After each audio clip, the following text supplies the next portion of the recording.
La saga horrifique de toute une génération est de retour. Il ne s'agit pas d'un châtiment, c'est une renaissance. Vivre ou mourir, à vous de choisir.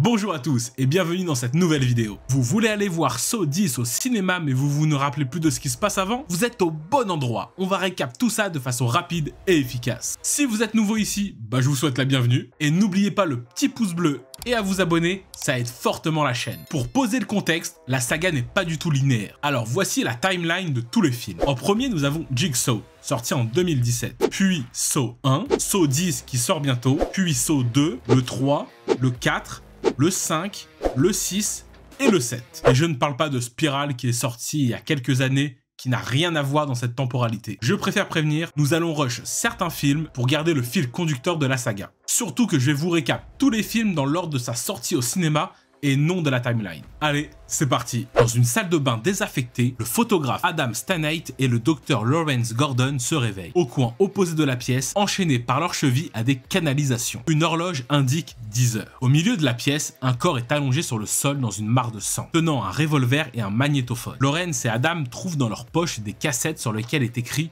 Play Me. Après avoir enclenché les cassettes, celle d'Adam lui indique qu'il doit s'échapper de la salle de bain et celle de Lawrence l'informe qu'il doit tuer Adam avant 18 h. Faute de quoi, son épouse et sa fille seront tuées et il sera laissé pour mort dans cette pièce. Il trouve ensuite des scies à métaux qui ne sont pas assez solides pour couper leur chaîne, mais assez pour couper leurs chevilles. Lawrence comprend que leur ravisseur est le tueur au puzzle, Jigsaw pour les intimes. Il n'assassine jamais directement ses victimes, mais les met dans des situations qui les poussent à le faire elles-mêmes. Son idée est que ses victimes survivent à leur épreuve avec une meilleure appréciation de la vie. Jigsaw a fait plusieurs victimes par le passé, dont Paul, un suicidaire qui se retrouve piégé dans une énorme cage de fils barbelés. Mark Wilson, un imposteur, se réveille dans une petite pièce sombre dont le sol est parsemé de verres brisés. Mais il sera retrouvé brûlé vif. Une jeune femme nommée Amanda Young souffre d'une dépendance à la drogue. Elle est la seule survivante connue à ce jour. Dans un autre flashback, Lawrence est soupçonné par la police d'être le tueur au puzzle, car un stylo lui appartenant est retrouvé sur les lieux du crime de Mark. Mais il avait un alibi. Il batifolait avec une de ses étudiants. Pendant que les deux compères cherchent à se sortir de ce bourbier, l'inspecteur David Tape et son partenaire Steven Singh étaient à la poursuite de Jigsaw et avaient découvert son QG. Sur place, ils ont trouvé un homme sur le point d'être tué qui réussit à s'échapper. Se lançant à sa poursuite, Singh est tué par un piège et Tape est grièvement blessé à la gorge par Jigsaw. Aujourd'hui, Tape a quitté la police et il enquête seul sur Jigsaw, obsédé par l'idée de venger son partenaire. Dans la salle de bain, Lawrence trouve un téléphone portable et qui peut seulement recevoir des appels ainsi que des cigarettes. Adam et Lawrence se rappellent avoir été capturés par un homme avec un masque à tête de cochon. Lawrence reçoit un appel de sa femme, Allison, qui, prisonnière du tueur, l'avertit qu'Adam en sait plus que lui sur l'histoire. Alors le photographe explique qu'il avait été payé par Tape pour suivre et photographier Lawrence. Adam remarque la présence de Zep, un aide-soignant qui bosse pour lui sur une photo prise près de la maison de Lawrence. Il en déduit que c'est lui le tueur. Pendant ce temps, sa femme arrive à se libérer, l'agent Tape débarque dans la maison mais se fait rapidement shooter par Zep qui se sauve. Lawrence qui est au téléphone entend tout sans pouvoir rien faire. Alors il se chauffe, il utilise sa scie pour découper son pied et tire sur Adam avec le revolver du corps allongé. Zep pénètre dans la pièce des deux prisonniers et y trouve Lawrence en larmes, disant qu'il a rempli sa part de contrat en tirant sur Adam. Zep se dirige vers le photographe, souhaitant que le jeu se termine. Mais avant qu'il puisse réagir, Adam laissé pour mort se relève et le fume. Lawrence rampe hors de la pièce, promettant à Adam de revenir avec de l'aide. Après son départ, Adam recherche dans les poches de Zep une clé pour se libérer de ses chaînes. Mais il trouve un autre magnétophone. Il apprend que Zep était seulement un autre pion dans cette partie et comprend qu'il a tué un innocent. Il entend alors un gémissement derrière lui et, se retournant, voit se relever le corps placé au milieu de la pièce depuis le début du film.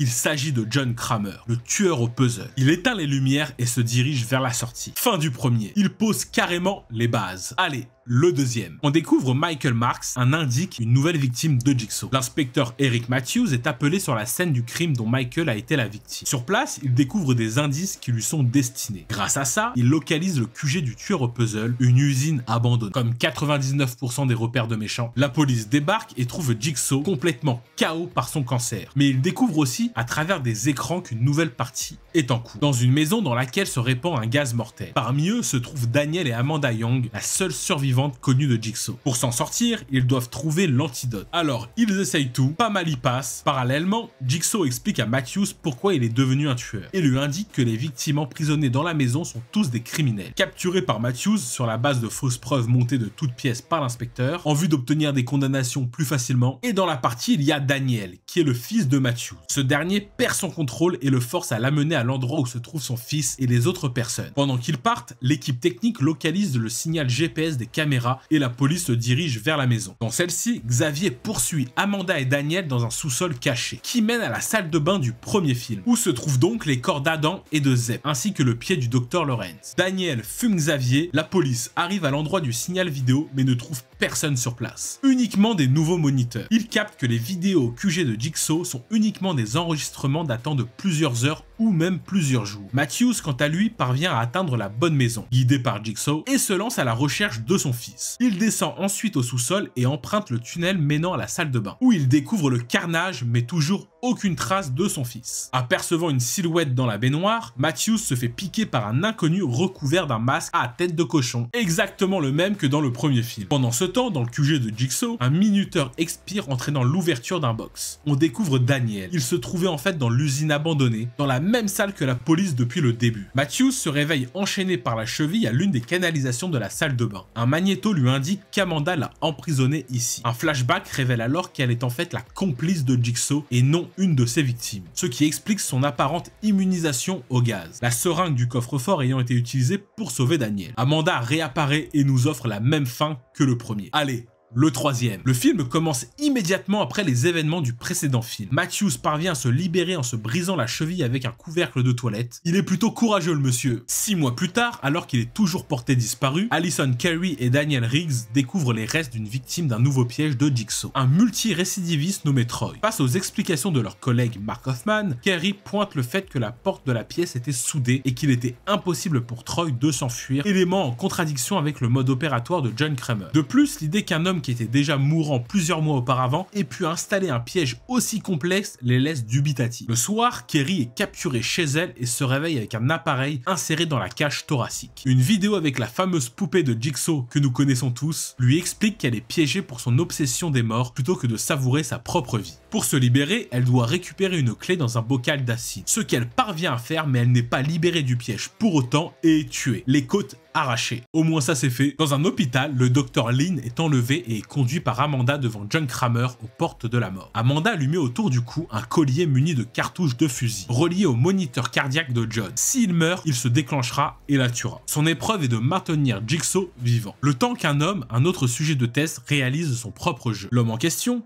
Jeff, a été choisi en raison de son obsession pour la vengeance envers ceux qu'il estime responsables de la mort de son fils Dylan, au point de négliger sa famille. Il réussit plusieurs tests assez chelou. Lynn, de son côté, est parvenue à stabiliser l'état de John après une opération du cerveau. Nous avons le droit à un petit souvenir d'Amanda. Elle se remémore ses débuts avec Jigsaw, la préparation du jeu de Lawrence et d'Adam du premier film, puis la façon dont elle a achevé le jeune photographe. Jeff atteint dans le même temps sa dernière épreuve, où il ne trouve nul autre que Timothy Young, l'homme qui a tué son fils. Il essaye finalement de lui sauver la vie, mais en vain. Ce dernier voit sa nuque être tordue et brisée. Un peu d'ASMR ne fait jamais de mal. Amanda annonce que leur deuxième victime a passé sa dernière épreuve. Kramer proclame alors sa victoire à Lynn, mais Amanda refuse de lui retirer son collier. John la supplie d'entendre raison et lui apprend qu'il sait qu'elle a trafiqué les pièges, ne laissant aucune chance aux participants, violant ainsi les règles de sa philosophie, mais qu'elle peut se rattraper avec Lynn. Refusant d'écouter ses avertissements, elle finit par tirer sur Lynn au moment où Jeff arrive à son tour dans la pièce. John révèle alors que Lynn n'est autre que la femme de Jeff avant que ce dernier, qui a pu se constituer un pistolet laissé en pièces tout au long de son jeu, abatte Amanda d'une balle dans la gorge. Avant qu'elle ne meure, John lui révèle que laisser Lynn en vie était sa propre épreuve, afin de se montrer digne de son héritage. Désormais, seul face à Jeff, il lui propose une ultime épreuve pour vérifier s'il a appris à oublier la vengeance, lui pardonner de ce qu'il lui a fait subir ainsi qu'à sa femme, en échange de quoi il appellera une ambulance, ou le tuer avec les différents instruments de chirurgie présents. En réponse, Jeff saisit une scie et l'égorge. Alors que son rythme cardiaque faiblit, John déclenche un dernier magnétophone, informant Jeff de son échec et qu'il va payer le prix pour n'avoir vécu que pour la vengeance. Il détient également sa fille et pour la récupérer désormais, il devra faire un nouveau jeu. Quand l'électrocardiogramme annonce l'arrêt du cœur de Jigsaw, le collier de Lynn s'enclenche, la tuant sur le coup. Fin du 3e. Oui, Jigsaw est mort et vous vous dites qu'il y a encore 7 films après? Vous allez voir. On attaque le 4e. Le film s'ouvre sur l'autopsie de John Kramer. Il découvre une cassette dans son estomac. Le lieutenant Mark joue l'enregistrement qui promet que le jeu n'est pas terminé. La police découvre le corps de Allison Carey, morte dans le 3e film. Hoffman rencontre les agents du FBI, Peter et Lindsay. Ils déduisent d'après leur information et la complexité du piège que Amanda Young n'était pas la seule complice de Jigsaw. Le soir même, Hoffman est capturé et Rigg assommé à son domicile. Une fois réveillé dans sa baignoire, il apprend par un message de Jigsaw qu'il va devoir participer à un jeu pour se libérer de son obsession de sauver les autres à tout prix. L'enjeu n'est ni plus ni moins que la vie de Hoffman mais également de Matthews, captif de Jigsaw depuis plusieurs mois. Le premier test a lieu dans son salon où une femme est attachée à une chaise qui la scalpe progressivement. Il parvient à la libérer mais elle l'attaque subitement, contraignant à la tuer. Il se rend alors compte qu'un message avait averti Brenda que si elle était libérée, il la mettrait en prison pour proxénétisme. Il parvient également à passer le 2e test. Rigg part ensuite à l'école où avait eu lieu quelques jours plus tôt une autre partie de Jigsaw. Une fois en possession de l'indice lui indiquant le lieu de sa dernière épreuve, il quitte les lieux après avoir déclenché l'alarme à incendie pour prévenir les secours. De son côté, les agents du FBI ont suivi le chemin de Rigg et découvert les différents corps, tout en faisant des allers-retours avec la salle d'interrogatoire où se trouve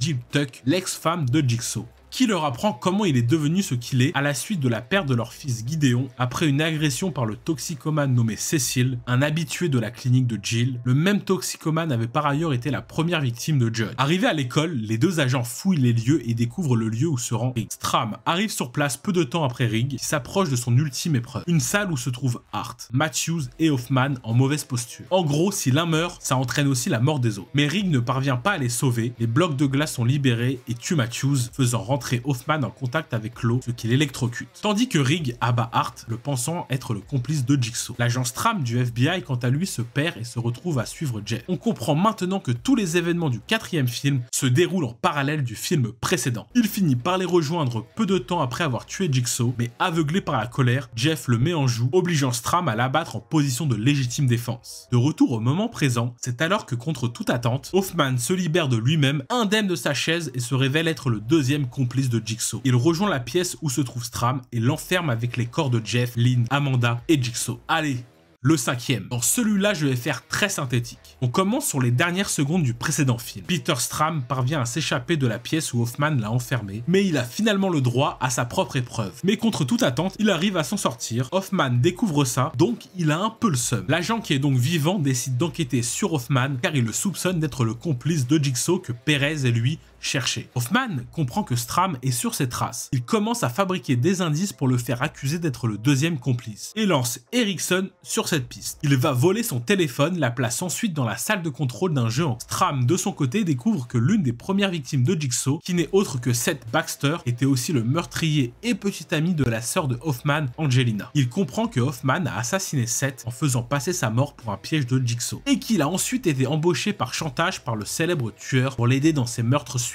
Erickson, suivant le signal du téléphone de Strahm, découvre la salle de contrôle du piège ainsi que 2 survivants, inconscients à cause de la perte massive de sang qu'ils ont subie. Face aux éléments qu'il a devant lui, il demande la création d'un avis de recherche au nom de Peter Strahm. Pendant ce temps, Strahm suit Hoffman jusqu'à la maison qui a servi pour le jeu de Daniel Matthews du premier film. Fouillant le sous-sol de la maison, il découvre une pièce avec un cercueil en verre au milieu. La cassette qui se trouve dedans lui indique qu'il doit rentrer à l'intérieur pour sortir de la pièce vivant. Au lieu de ça, il interrompt la bande, tend une embuscade à Hoffman et l'enferme dans le cercueil qui se verrouille. Alors que Strahm pense avoir capturé Hoffman et l'avoir mis dans son propre piège, la porte de la pièce se referme et se verrouille elle aussi. Alors que les murs de la pièce se rapprochent et que le cercueil s'enfonce dans le sol, Strahm écoute la fin de la cassette qui lui informe qu'en cas de refus, il mourra et deviendra aux yeux de tous l'héritier de Jigsaw. Hoffman regarde Strahm tenter de s'échapper sans succès de la pièce et être fatalement écrasé entre les murs. La morale est simple, c'est comme à l'école. Il faut lire l'énoncé du contrôle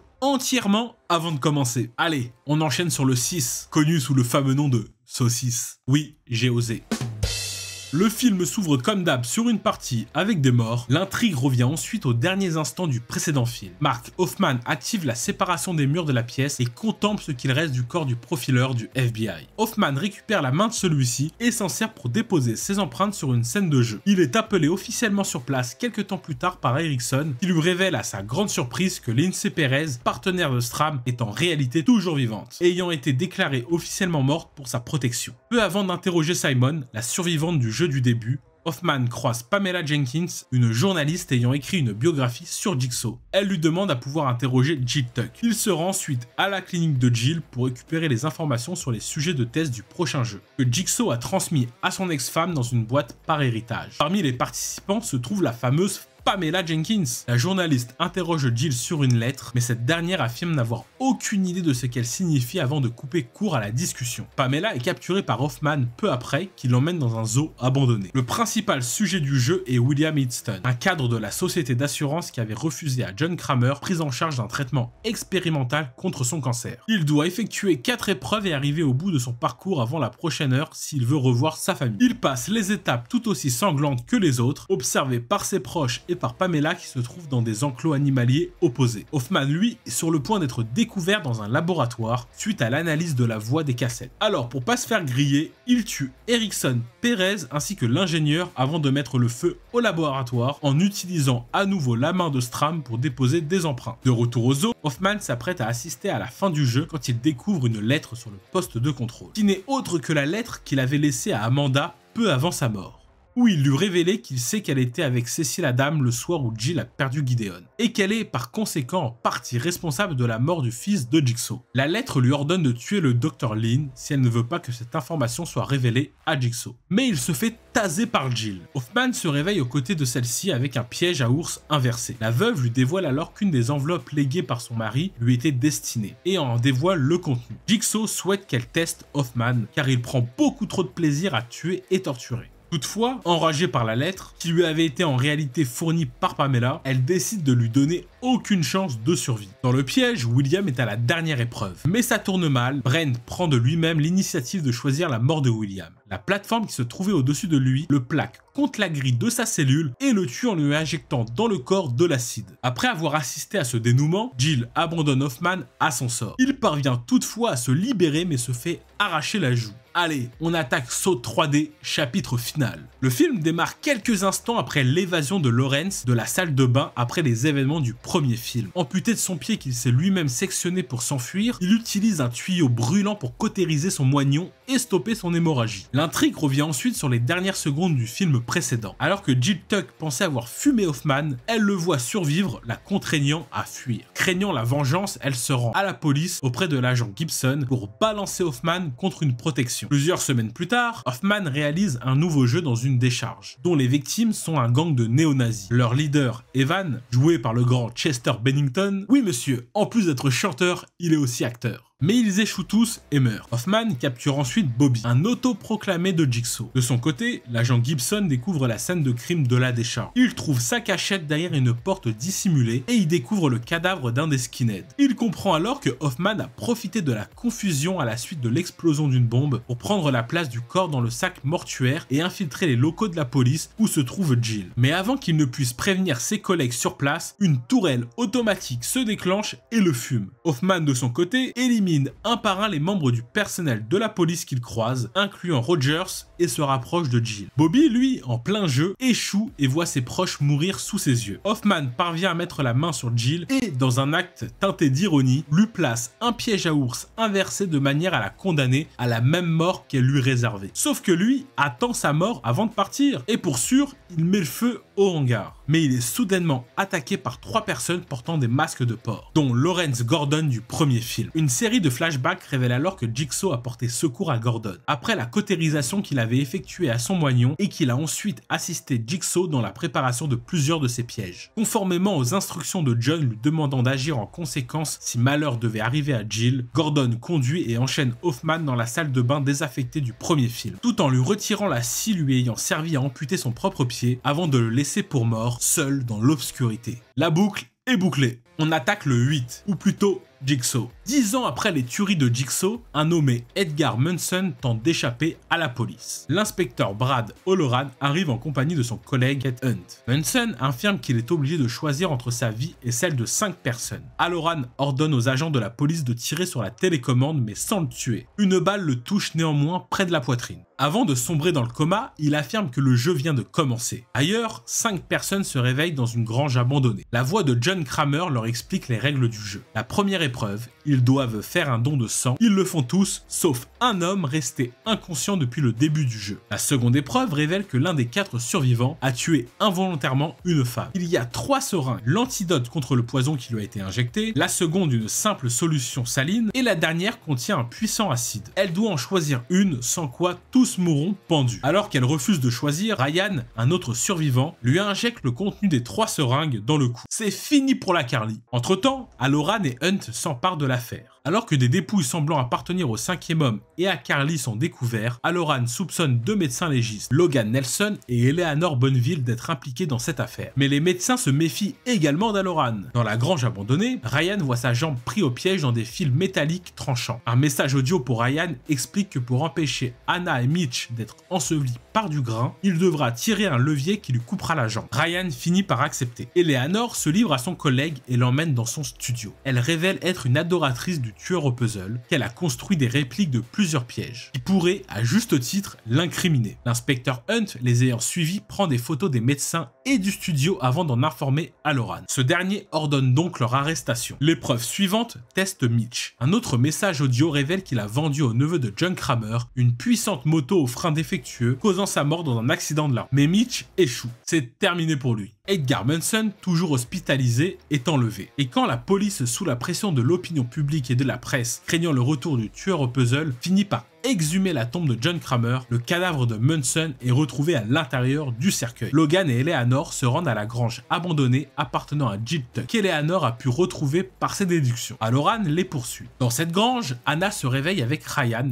chacun un bout de l'autre pièce. John Kramer, au centre de celle-ci, révèle qu'Anna était une ancienne voisine et qu'il la sait responsable de la mort de 2 personnes. Il rajoute que Ryan, à l'époque où il était adolescent, a causé la mort de ses 2 amis dans un accident de voiture. Avant de partir, il charge une cartouche dans un fusil qui est au milieu de la pièce, en leur disant que cette balle est la clé de leur survie. Anna, en toute fourberie, se jette sur le fusil et tente de tuer Ryan. Mais Kramer, c'est un filou. Le fusil était piégé. C'est elle qui prend la balle en plein visage. Ryan, remarquant les clés de cadenas détruites dans les cartouches, comprend que son sort est également scellé. Alors que Logan et Eleanor fouillent la grange, O'Loran les prend par surprise. Eleanor réussit à s'enfuir et O'Loran se jette à sa poursuite et est stoppé par un inconnu. Logan et O'Loran se réveillent dans une nouvelle partie. Un message de Jigsaw leur dit de confesser leurs péchés sous peine de mort. Logan confesse qu'il a mis le mauvais nom sur les clichés radio de Kramer, retardant ainsi le diagnostic de son cancer. Malgré sa confession, Logan y passe. O'Loran passe donc son test et avoue qu'il a laissé des criminels en liberté pour son propre profit et que des innocents sont morts. C'est à ce moment-là que Logan se relève. Il révèle qu'il a feint sa mort pour soutirer des aveux à O'Loran et que 10 ans se sont écoulés depuis que les jeux ont lieu dans la grange. C'était lui l'inconnu que l'on pensait mort. Comme il était inconscient lorsque le jeu a démarré, John Kramer l'a sauvé, pensant qu'il ne devait pas mourir à cause de son erreur. Il l'a donc pris sous son aile. Logan réactive le collier et ferme la porte. Fin de Jigsaw. Et alors, entre tout ça, il y a eu Spiral. Mais je ne vais pas vous en parler, car il a vraiment aucun lien avec l'histoire de Jigsaw. Et en plus de ça, je le trouve réellement mauvais. Mais ce n'est que mon avis. Merci à tous d'avoir regardé cette vidéo. Vous êtes maintenant prêts à aller voir Saw 10. Si vous voulez un récap d'un film ou d'une série en particulier, je vous invite à me le dire dans les commentaires ci-dessous. Merci par avance pour votre petit pouce bleu ou votre abonnement. Ça aide fortement la chaîne à gagner en visibilité et ça contribue à son développement. Prenez soin de vous et à bientôt. Il ne s'agit pas d'un châtiment, c'est une renaissance.